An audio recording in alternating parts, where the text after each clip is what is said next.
Herkese merhabalar. Bugün Calyptus Kirman Premium'da bir deneyim yaşayacağız ve bu deneyimi sizlere anlatacağız.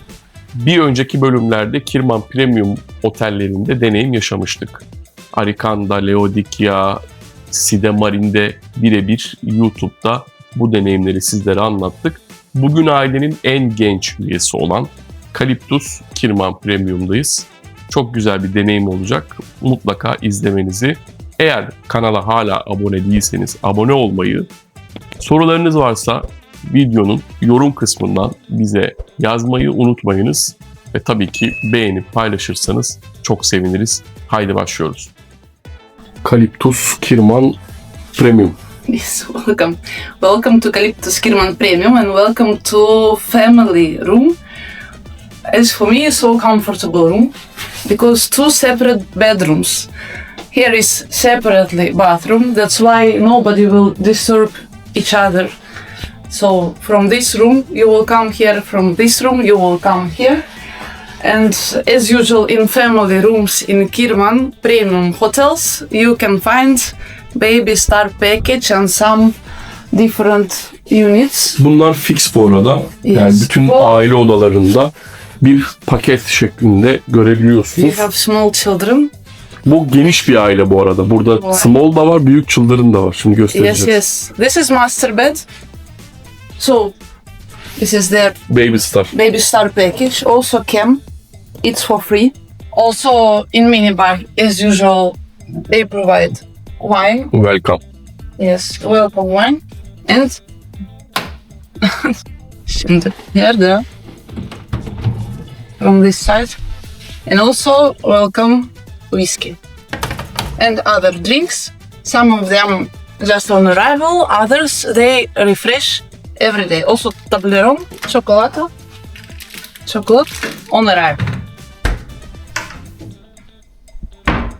Rather spacious room and also with balcony.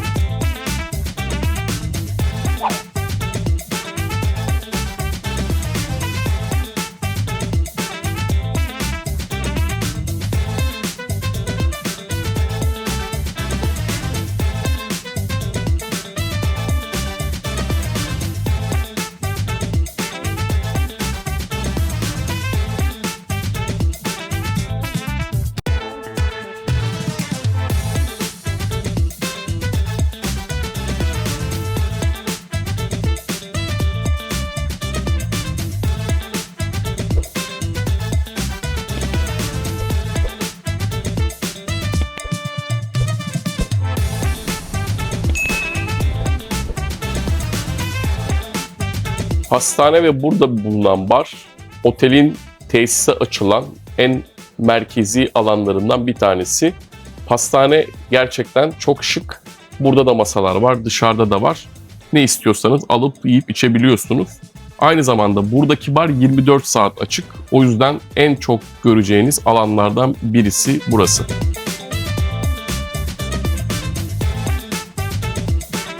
Evet, tesise açılan kapı burası demiştik. Buradan devam ediyoruz. Şu anda tesise giriş yaptık. Burası kompakt bir otel. Özellikle havuz, aqua park ve çocukların vakit geçireceği alanları çok önemseyen aileler bu otele bayılıyor. Çünkü otelin büyüklüğüne oranla havuz oranı ve havuzun büyüklüğü gerçekten güzel, keyifli. Aynı zamanda aqua parklar da güçlü diyebiliriz. Hem yetişkinler için hem de çocuklar için iki ayrı aquapark var. Ondan dolayı yani çocuklar tarafı da böyle yalandan bir aquapark değil. O da gerçekten çocukları tatmin edecek ve eğlendirecek büyüklükte. Büyükler için zaten şu an görüyorsunuz. O gerçekten çok seviliyor. Çocuktan çok burada büyük göreceksiniz. Tesis böyle küçük olmasına rağmen tarz, stil ve peyzajı da iyi, yeşil. Ahşap desenler, sıcak renkler. Böyle keyifli bir ortam. Biraz önce bahsettiğim çocukların aquaparkı da burası. O yüzden özellikle havuz bizim için çok önemli. Tesiste en çok havuzda vakit geçiriyorum. Tesis kompakt olsun, her şey elimin altında olsun. her şeyi kolayca yapayım diyenlerin çok sevdiği bir otel. Yeme içme tarafının ne kadar güçlü olduğunu zaten anlatacağım ama tesisin de size uygun olup olmadığını bu beklentiye göre ya da bu sağladığı şu anki koşullara göre siz de tahmin edebilirsiniz size uygun mu değil mi diye.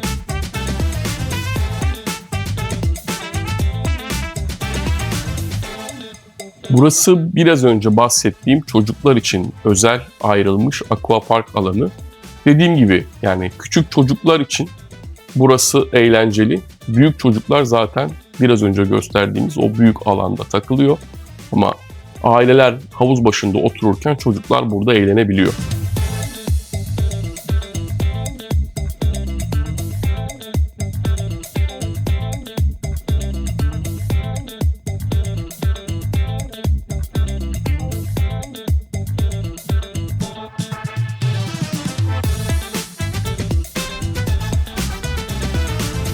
Evet, gelelim otelin en ilginç özelliklerinden bir tanesine. Bu otel birinci band, yani denize sıfır değil teknik olarak baktığımızda. Evet, doğru. Ama çok çılgınca bir şey. Tünel yapmışlar. Bayağı içinde nostaljik bir tramvayın gezdiği, yani daha doğrusu misafirleri otelle deniz arasında taşıdığı böyle bir tramvay yapmışlar arkadaşlar. İlk defa görüyorum böyle bir şeyi. Hiç şahit olmadım, hiç duymadım da. Buna biniyorsunuz. Shuttle, yani işte misafirleri bir oraya bir buraya taşıyor. Siz biniyorsunuz. Hiç yorulmadan plaja ulaşıyorsunuz. Plaj çok geniş değil ama dediğim gibi çocuklar için oldukça ideal bir deniz.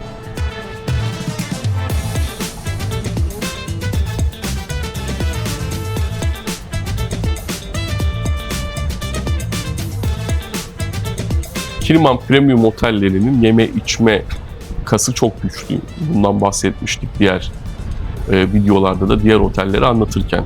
Burası benim tabirimde festival alanı. Tabii ki öyle bir isim yok ama gerçekten festival alanı gibi. Atıştırmalıklar farklı yerlerde var. Bu onlardan bir tanesi. Plajda var. İşte şu an biraz sonra göstereceğim bir farklı alanda var. Bir de bu açık alanda var.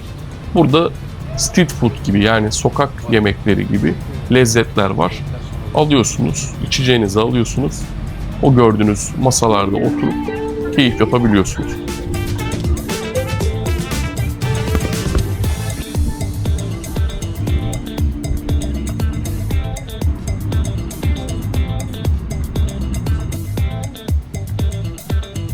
Evet, çocuklu ailelerin olmazsa olmazı çocuk kulübü. Bu otel, unutmayalım, çocuklu aile oteli. O yüzden her şey çocuklar için diyebiliriz.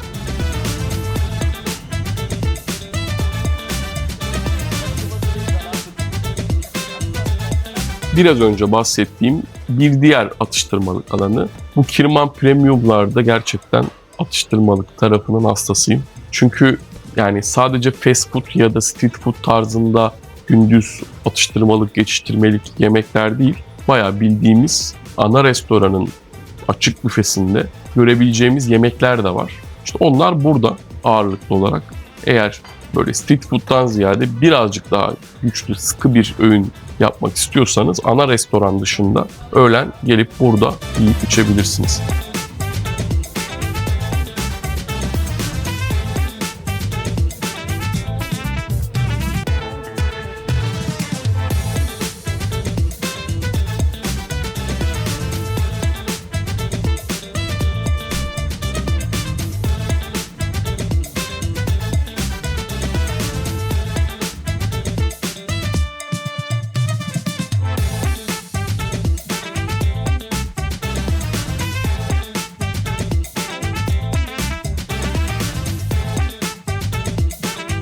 Ana restoranı uzun uzun özellikle göstermek istedim. Çünkü gerçekten içim açıldı. Çok iç açıcı, ferah, yeni, yemek kokusu yok, ışıl ışıl. Yani yemekler sergilendiği her büfede aynı zamanda ciddi olarak göze hitap ediyor. Tabii ki bu önemli. Çünkü genellikle buradaki kalabalıktan, kokudan, yoğunluktan ve her şeyin çok sıkışık olmasından şikayet eder misafir. Burada böyle bir şansınız yok. Çünkü her şey hem göze hitap ediyor hem de oldukça lezzetli. Biz birebir deneyimledik, yaşadık. Eğer sizin için tatilde yeme içme gerçekten çok önemliyse, genel olarak söylüyorum bunu, Kirman Premium otelleri sizi mutsuz etmez. Hem çeşitlilik anlamında, hem lezzet anlamında, hem de görsel şov anlamında oldukça başarılılar. O yüzden bu konuyu da burada, o yüzden aklınızda olsun. Buraya geldiğinizde böyle şık, güzel bir manzarayla karşılaşacaksınız ana yemeklerde.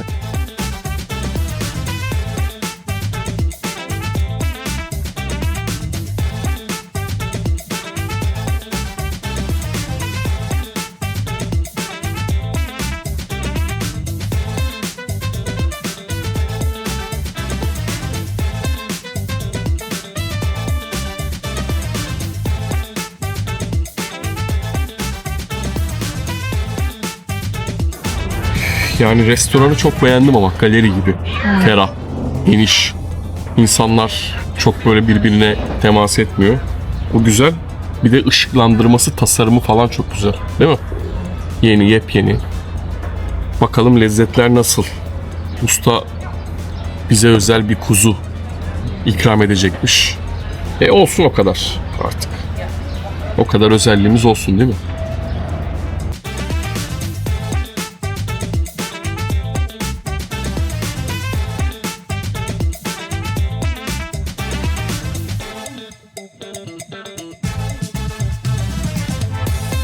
Evet, böyle bir kuzu jesti geldi. Daha doğrusu kebap jesti geldi. Nasıl Sveta?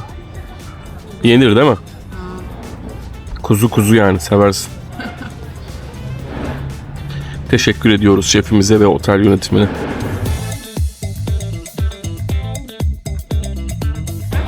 Evet, bu bize özel bir şey oldu.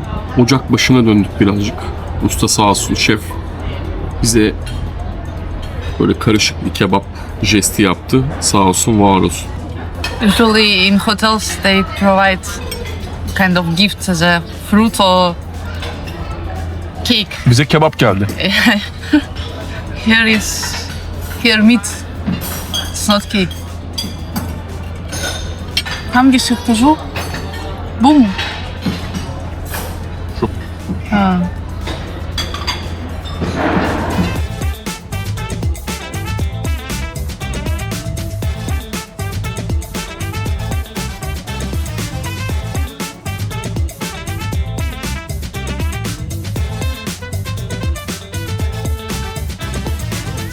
Evet, gördüğünüz gibi akşam moduna geçtik. Çok ikonik bir bina. Işıl ışıl, yoldan geçerken de hangi otel olduğu anlaşılıyor zaten. Akşamları standart çocuklu aileler için mutlaka bir eğlence var. İşte canlı müzikler olabiliyor. Ama ağırlıklı olarak mutlaka çocukların sahnede izleyecekleri bir takım animasyonlar, şovlar, gösteriler yapılıyor.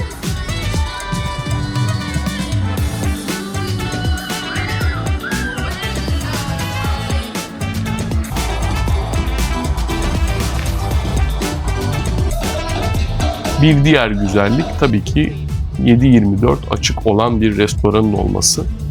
Eğer karnınız acıkırsa gece gidip bir şeyler yiyip içebileceğiniz bir restoran var. Night soup. Yes, I became a bit hungry. We decided to try this a la carte restaurant, which is working 24 hours. Not so big. They have some menu. Not just soup, of course. What they had, the burgers, macaroni, pasta, macarna. I mean, spaghetti, something like that. Salads. Let's try.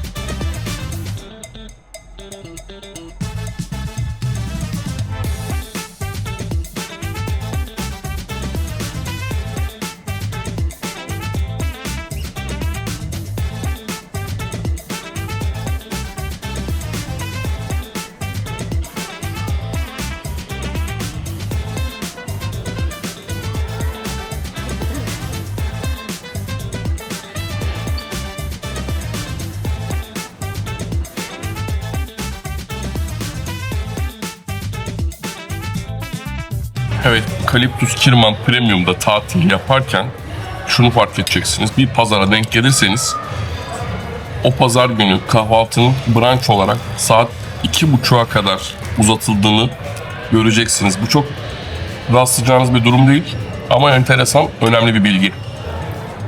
Çok erken kalkmayın pazar günü, yatın. For those who likes to sleep as me, but we didn't know. We came as for breakfast at 10 o'clock. Anyway, breakfast, brunch, also interesting idea. Kaliptus Kirman Premium deneyimi şöyle bir özetleyeceğiz. Birçok videoda aslında nasıl bir deneyim yaşattığını anlatmaya çalıştık. Ama bir de şöyle bir üzerinden geçelim, özetleyelim istedik. Kaliptus Kirman Premium grubun en genç oteli, en genç üyesi diyebiliriz. Artıları, eksileri nedir, ne değildir? Şöyle bir kısaca anlatalım. Şimdi Kaliptus tabii yeni bir otel. The newest. Aynen, yeni bir otel. Odaları, genel alanları şu an baktığımızda temelde en yeni olan otel. Odalardan başlayalım. Odalar nasıl? Odalar güzel, but I think if they are 3 people, they shouldn't stay in standard to superior room because shower is a bit problem if you are not so close to each other. Open zone shower. Aile odası. Family rooms, perfect. Family rooms, really comfortable because 2 separate bedrooms with doors and separately bathroom. That's why for families with children, perfect stay accommodation. Odaları şöyle anlatayım, özetleyeyim kendi açımdan. Odalar tasarım tarafında ve yani genişlik, ferahlık anlamında gerçekten iyi. Aile odası ekstra iyi. Çünkü aile odası ebeveynin ve belki varsa bir daha küçük bir fert, bebek aynı anda kalıp ayrı bir şekilde odada yaşayabileceği ve çocukların da ayrı odada olabileceği bir düzen var. Aynı zamanda ne var? Baby Star var. PlayStation var. Kamera var. Yani bebeğinizin işte ne yaptığını uyurken izleyebilmek için size bir kamera teknolojisi bile sunmuşlar. And by the way, this pillow we couldn't use, but normally if we stay more, Evet. I would exchange pillows. Ya yastık menüsü var. Yastıkları kendinize göre customize edebiliyorsunuz. Yani özelleştirebiliyorsunuz. Bu anlamda sizi oldukça tatmin edecek bir tesis. Tabii tesis çok kompakt, küçük. Havuz alanları buna rağmen güçlü. Aqua Park'ı güçlü. Yes, also who likes aqua park, it's a good choice. Akşamları eğlence için bir sahnesi var. Bu alan da güçlü. Akşamları çok insan vardı. Yani akşam orada çok insan oluyor. Gösterileri, şovları izleyebiliyor. Konser varsa konser, canlı müzik varsa canlı müzik falan. Özellikle çocuklu aileler için akşam en çok tercih edilen nokta. And also mini club is working in the hours where at the same time parents can watch this show. Aynen. After this mini disco, they can bring children to mini club, watch the show, then take children, then go to Mini Club güçlü duruyor.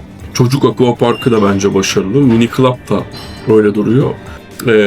O yüzden çocuklu aileler burayı seviyor. And also beach is so suitable for children. Yes, it's not close to hotel, it's not first line, 500 meters, but they have this, they have tram, they created tunnel, and they created old style tram, so you can go by this tram. And also for children, I think it's so interesting. Aynen. Çocuklar için de değil mi? Böyle bir nostaljik bir tramvayla otelden çıkıyorsun, denize gidiyorsun. Ben bunu Türkiye'de hiç görmedim. Dünyada var mı örneği onu da bilmiyorum. Bayağı tünel, metro gibi yani aşağıdan gidiyorsun bu arada. Bu da çok enteresan. Yani aslında o dezavantajı, yani denize sıfır olmamanın getirebileceği dezavantajı ortadan kaldırmış oluyor, bertaraf ediyor. Neden? Çünkü denize giderken tesisten çıkmıyorsun. Tesisin içindesin. Tramvaya biniyorsun. Kaç Evet. dakika? 4 dakika. And tramway is going there and back. Aynen. There and back. Sürekli. There and back. Maximum 5-10 minutes. Hani shuttle gibi de değil. Shuttle bazen oluyor, olmuyor, bekliyorsun. Bunda öyle bir şey yok. Bunda sürekli geliyor, gidiyor, geliyor, gidiyor. O anlamda da etkili, güzel. Tabii deniz tarafı bir Side Marine gibi, bu bölgedeki Side Marine gibi değil.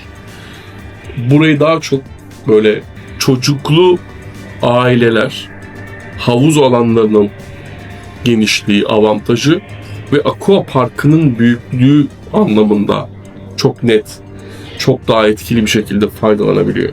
Yes, because beach is not wide, not big territory, small territory of beach, but also they have snack bar and beach bar, but this sounds perfect for children, Aynen. especially for small children, babies and kind of that, because also entrance to the sea, it's not deep. Yeme içme tarafı genel anlamda premium konseptiyle aynı. Tabii otel alanı itibariyle daha küçük bir alana sahip olduğu için diğerlerine göre o alanlar oranda, o boyutta olmayabiliyor. Mesela 7/24 restoran var mı? Var. Ama tabii ki Arikanda'daki gibi büyük değil. Çünkü otelin alanı küçük. Bu tür şeyler nüanslar ama baktığımızda içecek konsepti aynı. Yani Exactly. işte Also, they have 24 hours Aynen. working bar. 24 saat çalışan bar var. İşte şişe bira var. Baktığımızda Good coffee. yine yüksek alkollü ürünlerin popüler markaları neyse, yani 3 aşağı 5 yukarı günlük hayatta sorup tükettiğiniz ya da isteyebileceğiniz tüm markalar mevcut. Bu anlamda miksoloji de var mesela, yani işte özel damıtılmış alkoller, formüle edilmiş aromalar vesaireler falan. Bunlarda bir beis, bir sıkıntı yok. Baktığımızda bunlar bu konseptin içinde. Yemek tarafında da öyle çok ferah bir restoranı var. Çok geniş. Hissetmiyorsunuz yani, böyle restoranın içerisinde çok bir kalabalık bir hissiyatı yok. Koku, duman vesaire yok. And also, this food court is a street food zone. Hı. So nice territory, so wide territory, a lot of tables, separately Doğru. from all other zones. Doğru. So comfortable, as you came for picnic. Aynen, doğru. Ya o anlamda da baktığımızda birçok avantaj var. Tabii özellikle Türk misafirler yeni otelleri çok severler, biliyorsun. Exactly. Yani şu anda mesela otelde de ciddi bir Türk misafir var. Bir de fiyatı da yan yana koyduğunda tüm bu anlattığımız faydaları göz önünde bulundurduğumuzda güzel. Güzel fiyat yani. Bölgesinde hem yeni olup hem bu yeme içme kalitesini, düzeyini bu oranda sağlayıp da bu fiyata veren otel çok az, yoktur yani. Bir de çünkü standart var yani. İşte Kirman Premium demişler, bir çizgi var, bir standart var, artık bir tarz var. Ve marka bunun altını olabildiğince doldurmaya çalışıyor. Tesisler arasındaki farkları soruyorsunuz. Tabii ki tesisler arasında büyüklük, küçüklük, ondan sonra millete, pazara işte ya da hedef kitlesine göre bir ambiyans, bir ruh farkı var tabii ki. Bu da çok normal. Ama totalde baktığımızda marka en küçük otelinde bile bu premium dediğimiz çizgiyi her şekilde sağlamaya çalışıyor, arkasında duruyor. Yani Arikanda'da içtiğiniz alkol burada da var. İşte bira çeşitliliği burada da var. Tabii ki Denizli, tabii ki bir takım farklılıklar var mı? Var. Bu farklılıkları herkes kendi beklentisine göre optimize edebilir. Eğer iyi bir deniz bekliyorsanız o zaman işte Arikanda'yla Sidera'ya ya da işte Laodikya'ya gidebilirsiniz. Yes. Side Marine hem merkezli olup hem bu kadar merkezi olan bir otelin o büyüklüğünü hissetmek istiyorsanız Side Marine. Ondan dolayı bu seçimleri nasıl yapacaksınız? Bu seçimleri beklentinize, yani filtrenize göre yapacaksınız. Yes, what is important for you? Aynen. İşte fiyat mı? Ondan sonra işte ne bileyim büyüklük mü, deniz mi?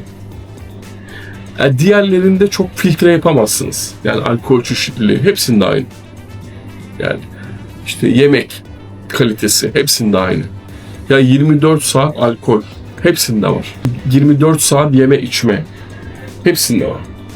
Ama siz seçimlerinizi kendi beklenti filtrenize göre yaparsanız doğru Kirman Premium tesisini bulacaksınız. Şimdilik veda ediyoruz.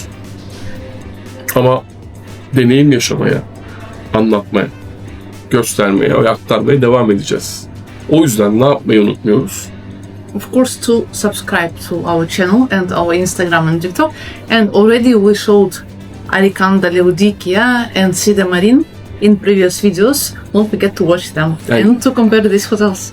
Kirmanları anlayabilmek için diğer videoları da izleyin. Çok faydalı olacaktır eminim. Şimdilik görüşmek üzere. Hoşça kalın. Пока-пока. Paka paka.